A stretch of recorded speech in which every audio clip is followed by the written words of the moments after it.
नमस्कार. मी आशाच किचनमध्ये आपल्या सर्वांचं स्वागत आहे. आज बनवणार आहे मक्याचे कणसाचे उपीट. हे उपीट पौष्टिक आणि स्वादिष्ट नाश्ता आहे. याच्यासाठी लागणारं साहित्य. त्यासाठी लागणारं साहित्य मी ह्या वाटीने 2 वाटे असे मका सोलून घेतलेले आहे आणि हे मका तुम्हाला मिक्सरमधनं जाडसर वाटून घ्यायचे किंवा मकाचे कणस तुम्हाला किसणीमध्ये किसून घ्यायचे आहेत.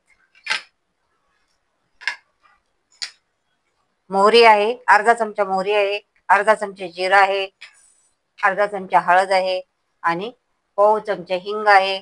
चवीनुसार मीठ टाकायचं आहे आणि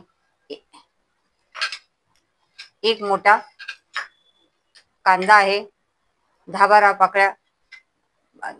पानं कढीपत्त्याची आहे, कोथिंबीर आहे आणि 3 ते 4 हिरव्या मिरच्या आपल्याला बारीक कट करून घ्यायच्या आहेत आणि ओलं खोबरं तुम्हाला गार्निशिंगसाठी घ्यायचं आहे. आता आपल्याला हे मिक्सरमध्ये मी मक्याचे भरड काढून घेतलेले आहे. तुम्ही मका खिसणीवरती खिसून पण घेऊ शकता. आता मी कढई गरम करायला ठेवलेली आहे. आपल्याला त्याच्यात हे चमच्याने 3 चमचे तेल घालायचं आहे.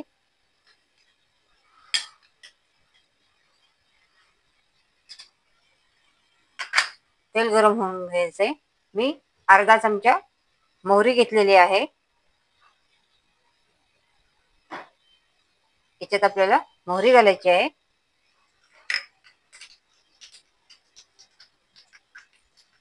गॅस आपल्याला तेल गरम झाल्यानंतर मध्यम करायचा आहे. आता आपल्याला जिरं घालायचं आहे.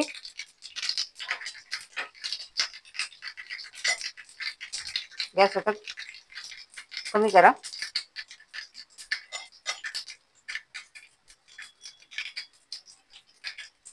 कढीपत्ता टाकायचा आहे.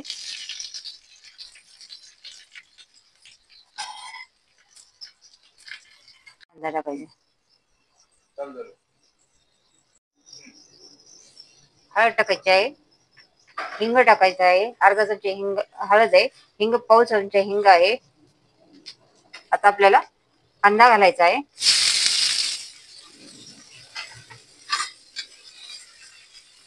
कांद्याला थोडं परतून घ्यायचंय आणि याच्यातच तुम्हाला मिरची टाकायची आहे.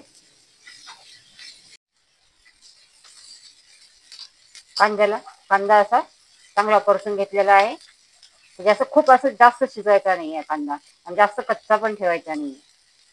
अशा पद्धतीने कांदा चांगला परतून घ्यायचा आहे. आता आपल्याला याच्यात कोथिंबीर घालायची आहे. ती चांगली मिक्स करून परतून घ्यायची आहे.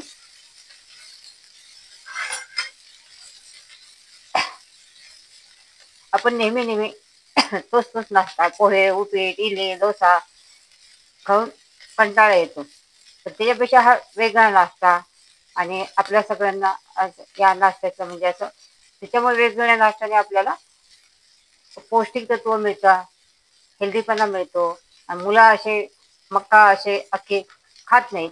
त्यांच्यासाठी हे नाश्ता अशा पद्धतीने नाश्ता करून दिला तर ते मुलं खातात. हे आता आपल्याला याच्यामध्ये हे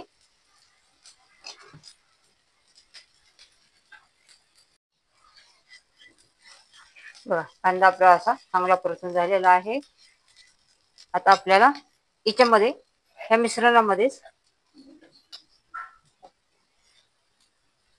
मिश्रणामध्येच तुम्हाला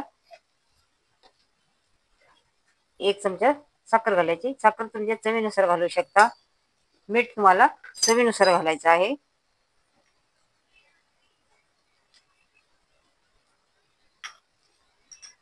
आणि हे मिश्रण आपल्याला याच्यामध्ये ओतायचं आहे.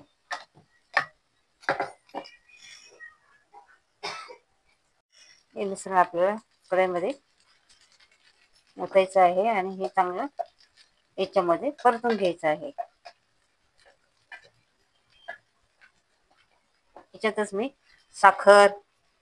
चवीनुसार मीठ टाकलेलं आहे. साखर आणि मीठ तुम्हाला तुमच्या आवडीप्रमाणे टाकायचं आहे. आता हे आपल्याला चांगलं मिक्स करून घ्यायचं आहे आणि चांगलं शिजून द्यायचं आहे.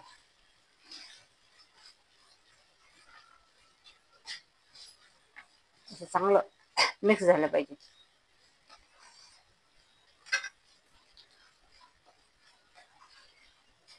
मका पण खाण्यासाठी खूप हेल्दी असते.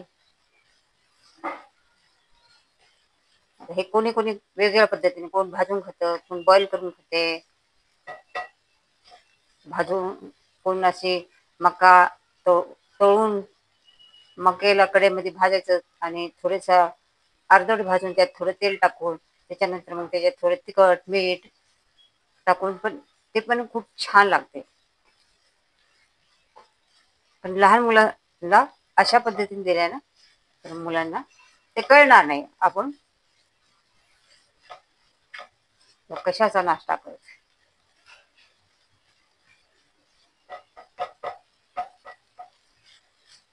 चांगलं आपल्याला 5-6 मिनिटं शिजून घ्यायचं आहे. त्याच्यावरती मी आता झाकण ठेवून एक 2-3 मिनिटं चांगली वाफ काढून घ्यायची आहे.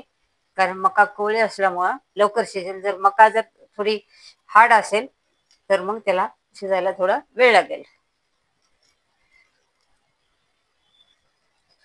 सगळी प्रोसेस आपण उपमा करतो तशीच आहे. पण आपण रव्याच्या उपमामध्ये पाणी टाकतो, याच्यामध्ये आपल्याला पाणी टाकायचं नाही, कारण ऑलरेडी ते मिश्रण ओलं असतं. बघा, दिसायला तर ते अगदी उपीट सारखंच दिसतं.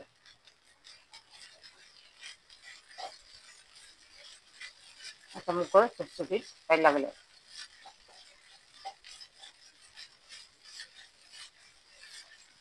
अशा पद्धतीने आपण वेगवेगळे नाश्ते बनवले पाहिजे आणि मुलांना पण खायला दिले पाहिजे.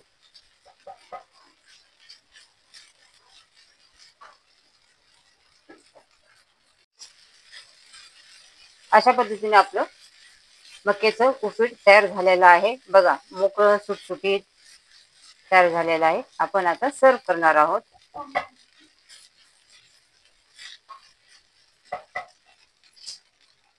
चला मी प्लेटमध्ये काढून घेते आणि सर्व करते.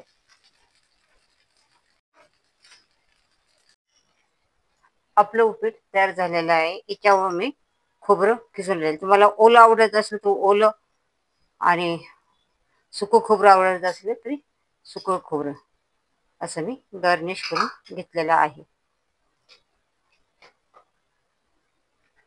याच्यावर पद्धतीने आपलं उपीट तयार झालेलं आहे. याच्यामध्ये तुम्ही तुमच्या आवडीनुसार भाज्या पण घालू शकता.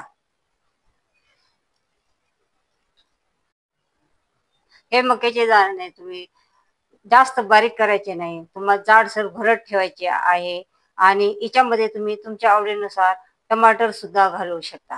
तर अशाच पद्धतीने तुम्ही हा मक्याचा उपमा करून बघा. अशाच किचनच्या रेसिपी पाहत राहा, लाईक करा, सबस्क्राईब करा, कमेंट करा आणि व्हिडिओ तुम्ही पूर्ण बघा.